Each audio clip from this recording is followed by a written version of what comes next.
la société burkinabé était fragilisée par de profondes contradictions politiques et cela avait des impacts négatifs sur les personnels des forces armées nationales en tant que composante du peuple.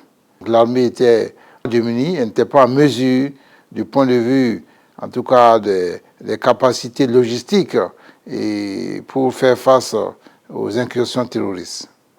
Les quelques aéronefs qui étaient là servaient essentiellement comme moyen de liaison, voilà, et moyen donc d'évacuation sanitaire en cas d'urgence. Nous avions à peine l'armement pour équiper donc même les postes de garde dans des unités à travers le pays. Et nous étions démunis en armement, en munitions. Beaucoup de personnel des unités n'étaient pas dotés individuellement en armement. Et certains connaissaient à peine les armes en dotation dans les unités d'infanterie. Et pire, nous n'avons pas assez de munitions même pour entraîner ces hommes. Les forces armées nationales du Burkina Faso, longtemps sous-équipées, peu structurées et pas très motivées, se sont retrouvées naturellement peu efficaces face aux coups de boutoir des groupes armés terroristes qui en 2015 ont perpétré les premières attaques terroristes dans notre pays. Dans cette guerre d'un genre nouveau, de nombreux civils ont perdu la vie et les forces armées nationales ont payé le lourd tribut avec de nombreuses victimes tombées sur le champ d'honneur pour la patrie. Cette situation inacceptable va sonner la révolte de jeunes officiers sous le leadership du capitaine Ibrahim Traoré, engagé à redonner à l'armée burkinabé tous les moyens nécessaires pour contenir la menace terroriste et aller à l'assaut de l'ennemi pour libérer le pays. Le président du Faso, chef suprême des forces armées nationales, va alors imprimer une nouvelle dynamique dans la réorganisation et le renforcement des capacités opérationnelles des forces combattantes. Les réformes les plus importantes qu'il faut noter a consisté tout d'abord à revoir le maillage territorial. Nous avions une organisation de défense du territoire qui était axée sur 3 régions militaires. Cela a été jugé insuffisant. Donc rapidement, on est procédé à une réforme, à une réorganisation. Nous sommes passés de 3 régions militaires à 6 régions militaires, 6 régions de gendarmerie, de nouvelles bases aériennes, pour ne citer que cela. Nous avons procédé à la création, à l'organisation et à l'opérationnalisation de la brigade spéciale d'intervention rapide, qui a été fondée sur les bases des unités Cobra. Moins de 2 ans, nous sommes passés à 25 bataillons d'intervention rapide, plus d'autres composantes, rendant ainsi cette brigade très opérationnelle, un fer de lance de l'offensive que nous menons actuellement contre les groupes armés terroristes. Dans la foulée, un plan stratégique d'équipement des forces armées nationales est adopté par le gouvernement. Ce plan stratégique, fruit de la volonté du chef de l'État, va ouvrir la voie à un renforcement sans précédent des capacités opérationnelles des forces armées nationales, notamment sur le plan des ressources humaines, de la logistique, de la tactique et des techniques de combat. Aucune des entités de l'armée n'est restée en marge. Sur le plan du recrutement, cette réorganisation s'est accompagnée d'un vaste programme de recrutement et de formation, ce qui a permis d'augmenter les effectifs au sein de nos entités et de densifier le théâtre des opérations. Sur le plan de l'équipement, l'armée de terre a bénéficié effectivement de dotations de moyens majeurs, de matériel de haute technologie, de systèmes d'armes, de systèmes de communication modernes, efficaces et adaptés à la menace actuelle. La diversification des partenariats stratégiques avec des pays comme la Russie, la Turquie, la Chine va alors accélérer l'acquisition d'importants équipements au profit des forces armées. Et à peine arrivé au pouvoir, le capitaine Ibrahim Traoré va montrer sa ferme volonté de combler le retard en matière d'équipement de l'armée burkinabé. Déjà en décembre 2022, seulement 3 mois après son avènement à la tête de l'État, l'armée de terre voit ses capacités renforcées avec l'acquisition de véhicules blindés. Et cette dynamique enclenchée va se poursuivre avec la remise d'un important lot de matériel militaire composé de moyens roulants, d'armes de combat et de munitions au ministère de la Défense en janvier 2024. Je vous remets officiellement les clés de ces engins tactiques. Retenez que nous sommes dans un monde de prédation. Pour avoir la paix, il faut faire la guerre. Donc faites la guerre. L'armée de terre aujourd'hui est plus robuste. et elle continue de monter en puissance. L'armée de terre aujourd'hui n'a rien à envier ou n'a rien à voir en termes de capacité avec l'armée de terre qu'on a connue d'autres temps. Non seulement en termes de maillage du territoire, mais aussi en termes d'effectifs. En avril 2024, un autre lot de matériel militaire a été remis au chef d'état-major général des armées pour emploi. Il s'agit de 75 véhicules, 7 ambulances APC, 20 véhicules M53, 20 véhicules SATCO, 20 véhicules citernes, 4 véhicules de type Armored Car, 2 véhicules de type Armored Bus, 2 véhicules de type APC MEMSA. Toujours dans cette dynamique, courant juin 2024, un autre important lot de matériel militaire et de génie a été acquis au profit des FDS engagés sur le front de la guerre contre le terrorisme. Il s'agit de blindés de combat à l'épreuve des engins explosifs improvisés, de l'armement, de munitions et d'engins de travaux de génie militaire, notamment des excavatrices, des porte-camions et des citernes. Je vous remets donc symboliquement les clés donc de ces engins. Ça rentre dans le cadre du plan stratégique d'équipement 2024. Faites-en donc bon usage et commencez le développement tant attendu de la guerre. Si quelque chose vous manque, revenez vers moi et je serai reparti vers le peuple. Ce qui a été acquis, en tout cas, peut-être les aînés, les anciens le diront, c'est du jamais vu dans cette armée. Moi, je suis de la logistique, je sais ce que ça vaut. C'est du jamais vu dans cette armée. L'armée de l'air, longtemps clouée au sol, va connaître son envol sous la houlette du chef suprême des forces armées nationales, le capitaine Ibrahim Traoré. La maîtrise et le contrôle du ciel sont des variables incontournables pour la victoire contre l'hydre terroriste et pour la construction d'une armée forte et résiliente. L'acquisition d'hélicoptères pour le transport des troupes et pour des actions humanitaires, ainsi que des aéronefs de reconnaissance, des hélicoptères de combat et des drones de frappe en mars 2023 s'inscrivent dans cette vision du chef de l'État. Un important lot de vecteurs aériens, dont une douzaine de drones constitués essentiellement de Bayraktar TB2 et de Bayraktar Akensi, ont été également acquis, permettant ainsi l'agrandissement de la flotte qui peut désormais intervenir dans des délais très courts et assurer une surveillance permanente du territoire national. Depuis l'accession du président Traoré au pouvoir, l'armée de l'air a eu une place de choix dans le plan d'équipement des forces armées. Nous avons reçu des appareils de combat. Nous avons reçu de nouveaux appareils qui font du renseignement. Nous avons reçu des appareils de manœuvre.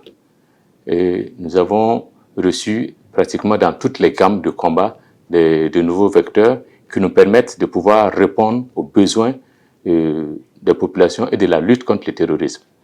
Et pour mettre en œuvre ces moyens, nous avons bénéficié également de l'ouverture de 2 nouvelles bases aériennes qui nous permettent de pouvoir avoir plus de flexibilité sur le terrain, qui nous permettent de pouvoir être plus proches des zones des opérations, qui nous permettent de pouvoir avoir plus de capacité à répondre aux besoins, à ce que l'on attend d'une armée de l'air sur le terrain.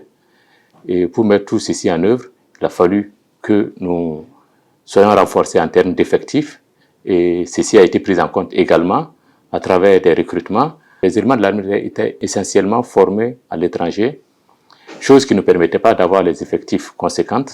Avec le leadership du président, nous avons la capacité de former nos éléments sur place ici, à travers la création de nos écoles de l'armée de l'air. Ces écoles, il y en a qui sont déjà opérationnelles, il y en a qui sont en train d'être mises sur pied, mais ça nous donne une capacité réelle pour pouvoir faire des formations qui répondent à nos besoins, des formations qui permettent d'avoir des hommes qui ont les aptitudes dont on a besoin réellement sur notre terrain, ici et maintenant. Les efforts d'équipement ont permis également de renforcer significativement les unités de la gendarmerie nationale et de la police nationale. Aujourd'hui, ces forces de sécurité intérieure disposent de moyens nécessaires pour jouer pleinement leur rôle dans la défense et la sécurisation du territoire national. Sur les 2 années considérées, notamment de octobre 2022 à octobre 2024, la gendarmerie a bénéficié donc de 2 recrutements ordinaires et également d'un recrutement spécial, d'un effectif de 3000, ce qui donc a augmenté les effectifs de la gendarmerie.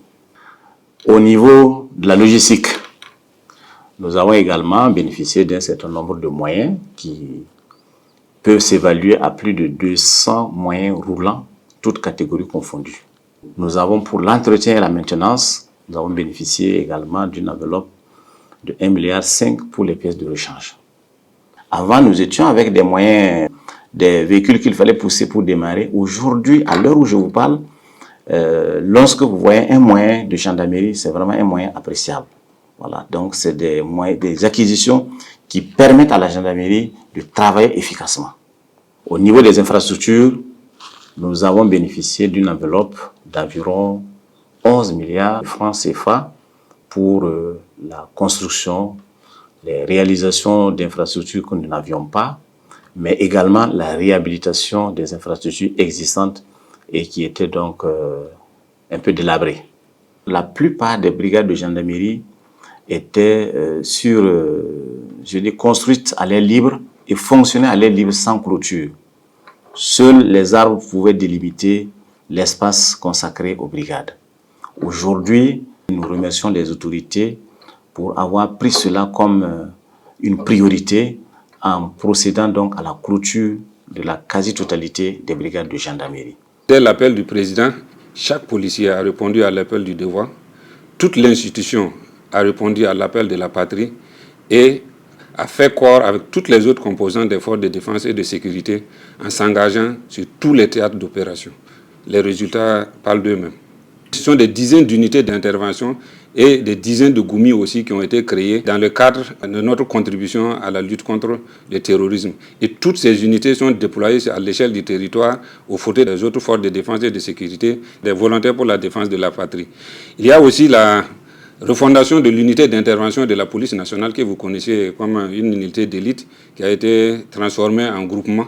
Il y a la création aussi du centre d'opération, des opérations de la police nationale. En termes de recrutement, c'est par milliers que les policiers sont recrutés depuis l'arrivée du capitaine Ibrahim Traoré. En 2 ans, nous avons assisté au recrutement de plus de 4000 policiers.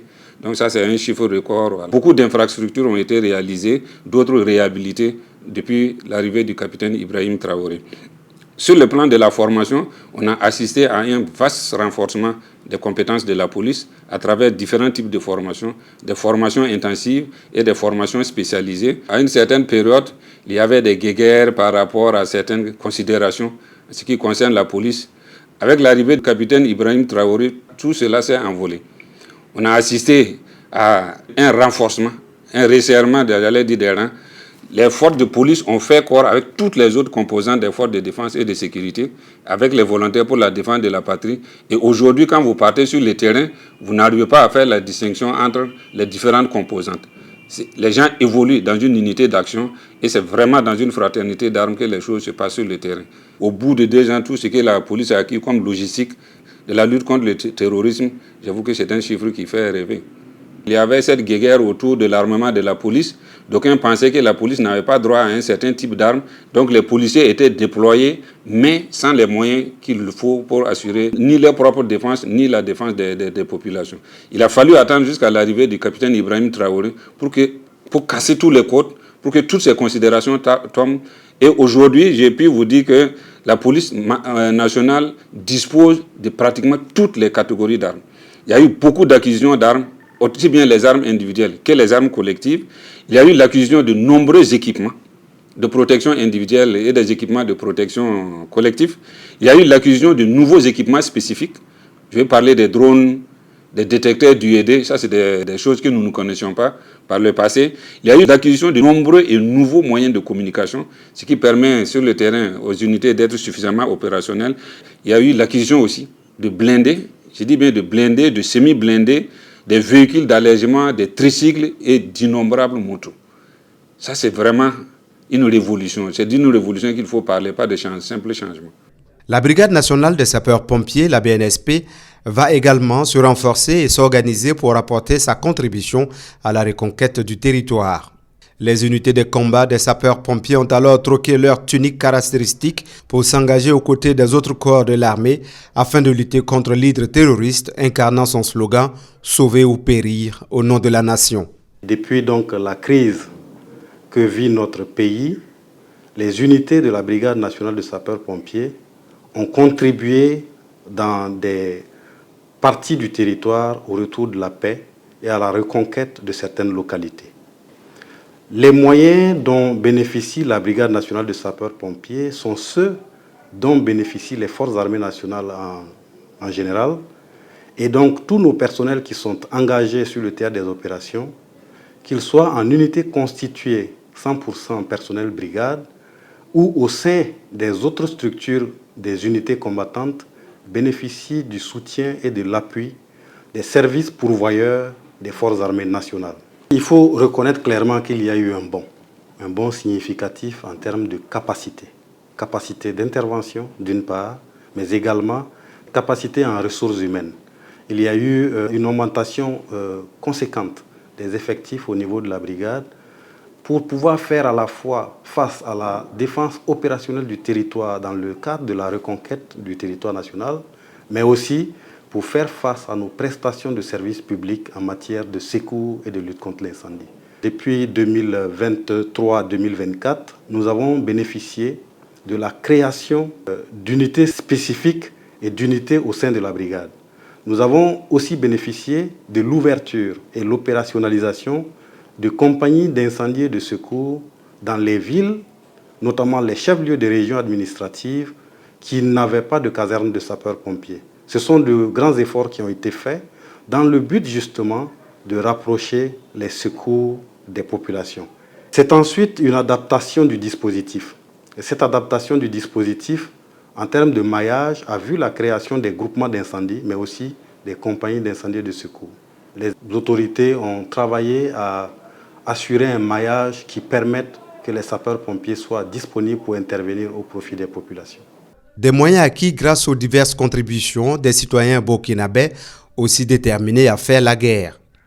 En 2 ans, c'est plus d'1 milliard de dollars, soit plus de 600 milliards de francs CFA qui ont été mobilisés pour l'acquisition de matériel militaire, selon le ministère de l'Économie et des Finances. Les forces armées nationales n'ont jamais été autant équipées depuis son existence comme ces 2 dernières années.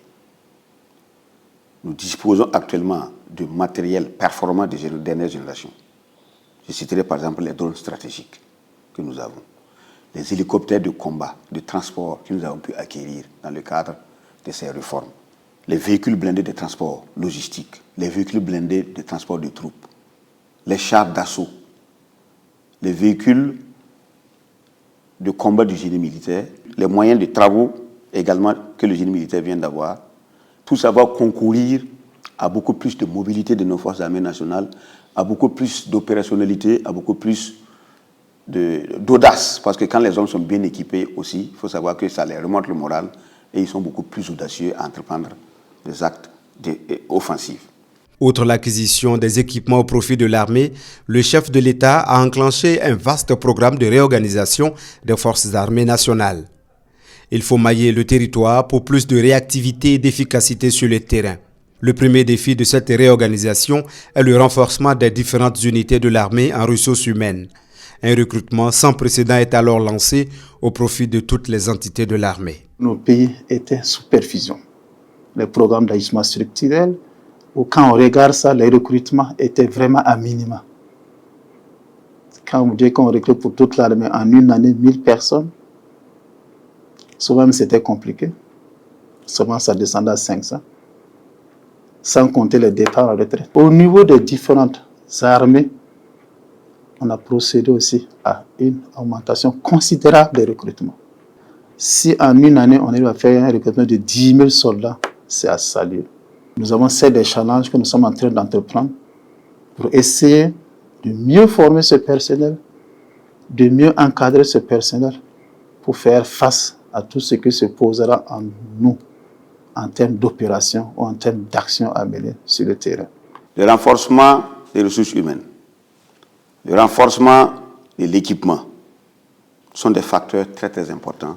C'est ce que nous appelons le moral du soldat. Ces équipements et ce renforcement en personnel a dopé nos hommes. Et grâce à cela, nous avons pu nous lancer dans la reconquête du territoire. Nous avons réussi à libérer certaines zones de notre pays. Nous avons permis le retour de beaucoup de PDI qui étaient déplacés, qui ont rejoint leur localité d'origine et qui ont même réussi cette année à produire et à cultiver. Nous avons réussi à ouvrir plus d'1 millier d'écoles qui étaient fermées. Donc, toutes ces victoires et toute cette reconquête sont à reverser à l'effort qui a été consenti par le peuple burkinabé en acceptant investir, contribuer à l'effort de guerre pour que tous ces équipements-là et tous ces recrutements de VDP puissent avoir lieu. L'engagement massif des Burkinabés, plus de 90 000 dans les rangs des volontaires pour la défense de la patrie aux côtés des forces de défense et de sécurité, s'inscrit dans la vision d'une armée résolue à faire des volontaires des alliés sûrs pour la défense de la patrie. Et les VDP mènent vaillamment le combat aux côtés de leurs frères d'armes. Il faut rappeler que les conditions de vie et de prise en charge des VDP ont connu une certaine amélioration depuis janvier 2024 et sous la vision éclairée de son Excellence. Et les primes d'opération des VDP sont passées de 60 000 à 80 000 francs. Et cela, même si c'est insuffisant, permet aux VDP de pouvoir continuer à combattre sur le terrain et rehausser aussi leur morale. Aucun VDP ne part sur les théâtres des opérations sans son arme et les équipements adéquats dont il a besoin pour pouvoir mener à bien la lutte contre le terrorisme. Une autre décision importante prise par le capitaine Ibrahim Traoré, c'est la renaissance du Centre national d'entraînement commando SENEC. Implanté à Pau dans la province du Naouri, ce centre est chargé d'assurer la formation des personnels militaires et paramilitaires aux techniques commando. Le centre national, c'est vraiment un passage que nous souhaitons pour tout le monde.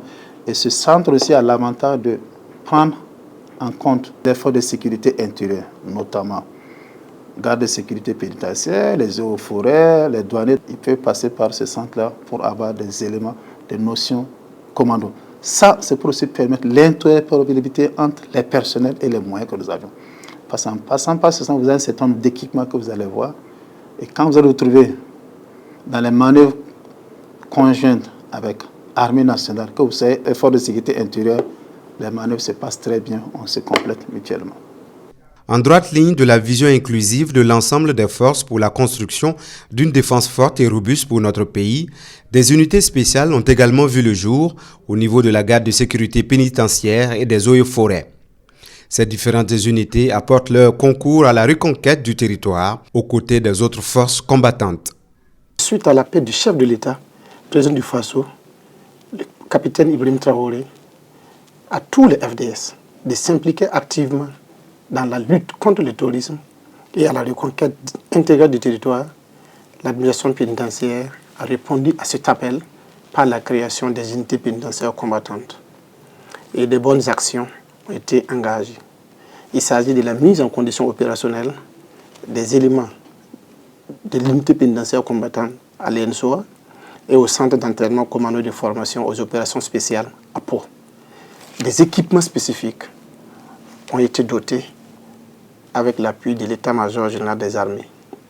À la suite de ça, une zone entière a été dédiée aux unités pénitentiaires combattantes pour sa sécurisation. Et de bonnes actions sont en cours pour la consolidation de ces zones par nos unités. En plus de ces actions, l'administration pénitentiaire joue sa partition aux côtés des FDS et des VDP sur le théâtre des opérations dans d'autres zones. Également, nous avons pu maintenir toutes nos positions habituelles sur l'étendue du territoire. Il faut reconnaître aujourd'hui que l'engagement des forces de sécurité intérieure aux côtés des FDS a engendré une cohésion qui n'a jamais existé. Aucune barrière n'existe aujourd'hui entre les états-majors des autres forces et les directions générales des forces de sécurité intérieure. L'ambiance y règne parfaitement et la communication, les échanges d'idées, le partage, en tout cas, des actions sur le terrain. Tout ça, c'est grâce à leadership du capitaine Ibrahim Traoré, chef de l'État, président du Faso. Depuis l'avènement de son Excellence, le président du Faso, le capitaine Ibrahim Traoré à la tête de notre pays, il y a d'énormes efforts qui ont été consentis au profit des forces de défense et de sécurité et singulièrement, je dirais, au profit du cadre paramilitaire des eaux et forêts. Sur le plan du personnel, nous avons bénéficié de l'autorisation de son Excellence pour la mise en œuvre d'un plan de recrutement. Et ce plan de recrutement avait un objectif de 4000 agents forestiers à recruter en 2 ans. Et aujourd'hui, nous nous satisfaisons de voir que nous avons déjà fait 2 recrutements.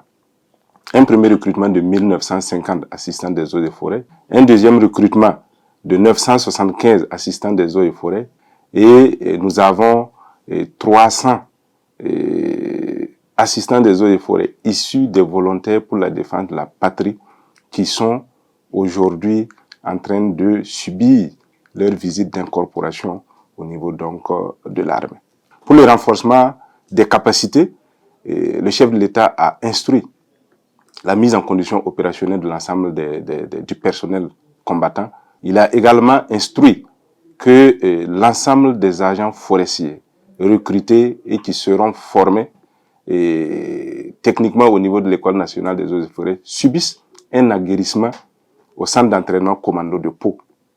Cela pour les permettre d'être suffisamment aguerris, suffisamment en condition de pouvoir contribuer efficacement à la lutte contre le terrorisme et à l'appurement des forêts donc de notre pays. Nous pouvons retenir que c'est vraiment actuellement que l'on sent que nous faisons partie véritablement des forces de défense et de sécurité parce que nous avons bénéficié des armes, on a bénéficié d'armes individuelles, on a bénéficié d'armes collectives, ce qui est une première puisqu'on n'en avait jamais eu, mais avec l'avènement donc de cette transition, nous avons pu avoir ces différentes armes pour pouvoir contribuer efficacement donc à la lutte contre le terrorisme. Quand vous voyez nos éléments aujourd'hui, ils sont fiers d'être considérés, d'une part, ils sont fiers d'être comme les autres, d'autre part, et ils sont fiers de contribuer sur le terrain de façon véritablement engagée à la reconquête du territoire national. Créés au sein des forces armées, les BIR ont pour objectif d'intervenir le plus rapidement possible et le plus en avant en privilégiant la mobilité et la puissance de feu face à toute menace contre l'intégrité territoriale. Les résultats obtenus sur le terrain justifient la vision du chef de l'État. Nous sommes équipés, nous sommes vraiment équipés, et ce qui nous permet d'être présents rapidement sur le terrain et d'aller directement à l'objectif. Nous travaillons de concert avec les autres forces de défense et de sécurité, ce qui donne encore une autre dimension à cela. Tous ces efforts qui ont été faits par son Excellence, Monsieur le Président du Faso, c'est pour permettre à l'armée nationale d'être vraiment autonome, d'être vraiment mobile sur le terrain et de partir à la conquête totale de ce pays-là. La création du groupement commando parachutiste, de la garde républicaine, de la brigade spéciale et d'intervention rapide participe de la volonté du chef de l'État de bâtir une armée forte au service de la nation. La création des groupements d'unités mobiles d'intervention GOUMI de la police nationale et la dynamisation du groupe d'action rapide de surveillance et d'intervention GARCI de la gendarmerie nationale s'inscrivent également dans cette vision du président du Faso des forces de défense et de sécurité engagées pour la sécurisation et la défense du territoire national. Aujourd'hui, grâce à la détermination du président du Faso et au soutien du peuple, l'armée est en train d'opérer sa mue pour mieux défendre la patrie. En tant qu'un ancien, pour ce que j'avais vu avant, ce que je vois aujourd'hui, un grand pas a été fait. Tout est mis en œuvre pour que d'ici un court délai, les forces armées nationales, les forces de sécurité intérieure soient au top. J'ai 34 ans de service. Quand je regarde derrière moi, je dis que nous venons de très loin.